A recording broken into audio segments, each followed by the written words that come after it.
Hi, my name is Quadeja Wathar, and I'm a political science major from Queens, New York. Hi, my name is Ashley McKee. I'm a strategic communications major from the Bronx, New York. And our topic is developing type 2 diabetes, knowing your risk.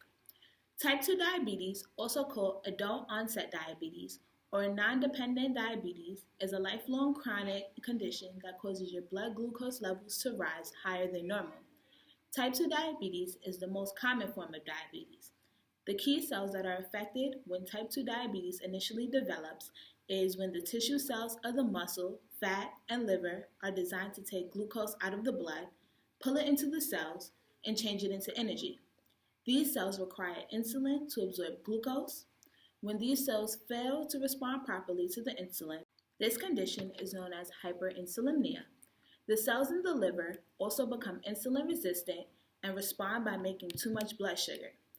Because blood sugar is not absorbed by the cells, it stays in the blood, causing blood sugar levels to rise, which is a condition known as hypoglycemia. When glucose builds up in the blood instead of going into cells, your cells may be starved for energy, and over time, high blood glucose levels may hurt your eyes, kidneys, nerves, or heart. Red blood cells are also damaged due to the high glucose levels, and these coarse red blood cells cause damage throughout the circulatory system, damaging arteries and capillaries. This damage is repaired by the cholesterol produced by the liver, leading to arterial plaque formation, which is all triggered by an inflammatory response. All of this leads to diabetic complications that can lead to blindness, kidney failure, amputation, heart attack, and stroke. Other health issues include high blood pressure, high cholesterol, high inflammation, periodontal disease, and erectile dysfunction. There is no cure, but type 2 diabetes is treated and regulated with lifestyle changes, oral medications, pills, and insulin.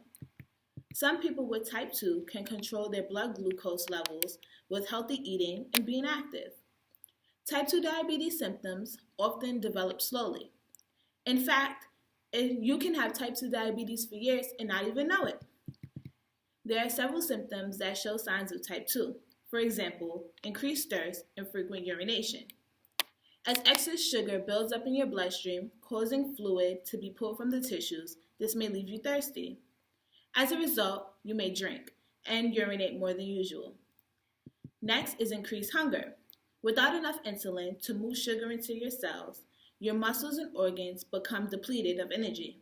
This triggers intense hunger. Weight loss.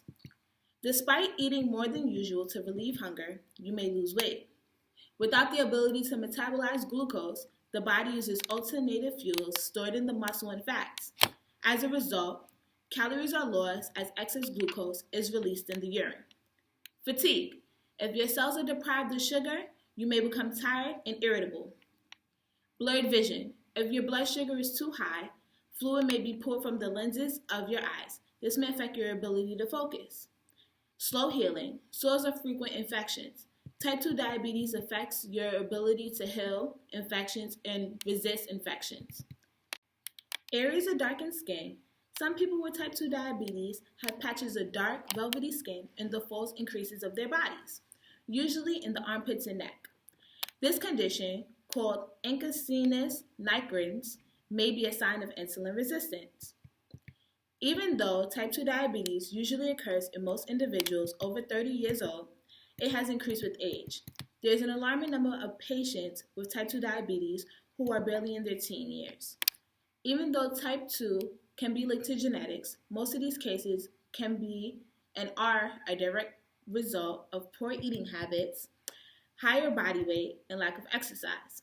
It is estimated that the chance to develop diabetes doubles for every 20% increase over desirable body weight.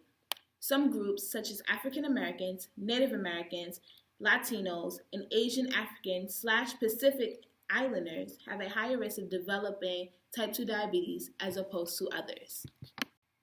In today's society, there are many celebrities that are also affected with type 2 diabetes. One of those celebrities include award-winning actor Tom Hanks, who's 57.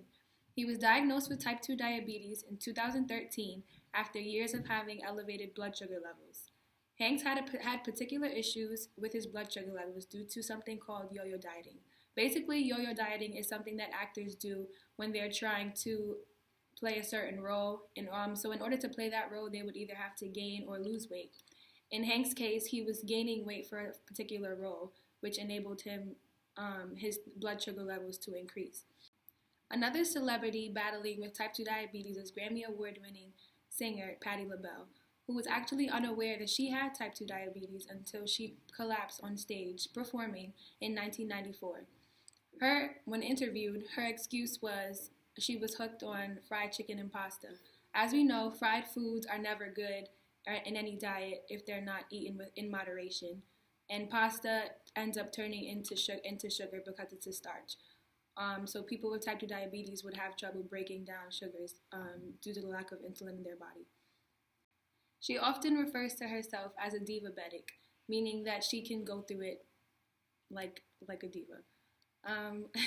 She has released 3 cookbooks for the average person to read, which is diabetes-friendly recipes to promote healthy eating while living with diabetes. Another star with type 2 diabetes is Tracy Morgan, who was actually diagnosed in 1996, but he ignored the disease until 2007 when his doctor threatened to amputate his leg. After this, he decided to change his lifestyle, and he used his popular show, NBC, to inform the African American community on the severity of diabetes. Fast food is related to diabetes in a huge way. The U.S. industrial food and farming system dominated the fast food and restaurants, and processed chemical-laden food has participated in a public health crisis. Although nutritionists recommend that consumers avoid eating unhealthy junk foods, every day 75 million Americans supersize themselves and damage their health by eating at McDonald's or other fast food restaurants. 40% of American meals are now purchased and consumed outside the home, typically consisting of high-calorie, low-nutrition items such as soft drinks, French fries, and low-grade meat, laced with fat and cheap sweeteners, pesticide residues, chemical additives, and salt. We have become a fast food nation of bulging waistlines and high blood pressure, which all contributes to type 2 diabetes. Recent studies link pesticide residues and chemical additives like MSG in processed foods and restaurant fare to hormone disruption and obesity. Basically, what MSG does, it triggers like this thing in our body so that we will want more. So foods like, I know Chipotle just recently stopped using MSG in their foods. It basically, like, it's bad. It, like, contributes to type 2 diabetes, and I would say limit the amount of MSG in our diet. 1 in every 3 children born since the year 2000 will develop diabetes in their lifetime, which is really scary considering that we are the generation that was born right before them, and we should be able to change that. Diet-related obesity, diabetes, and heart disease are now the nation's #1 public health problem, generating an estimated $150 billion in healthcare costs every year.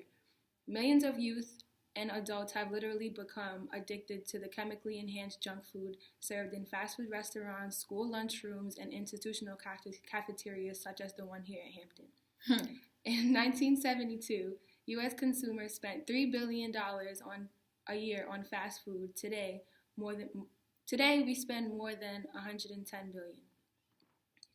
Another factor that contributes to type 2 diabetes is lack of exercise. Proper diet and exercise seem to be the prescription for many common health problems such as high blood pressure, cholesterol, heart disease, stroke, and obesity.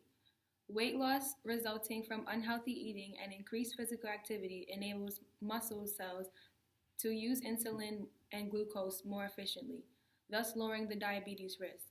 Lack of exercise can cause muscles to lose their sensitivity to insulin, which controls the levels of sugar in the blood.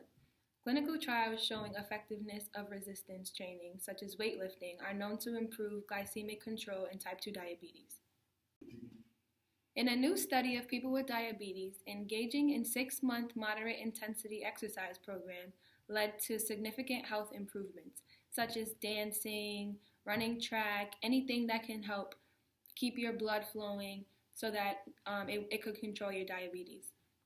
Specifically, the people in the study had decreases in the fat in the abdomen, liver, and around the heart, all of which is associated with an increased risk of heart disease and diabetes.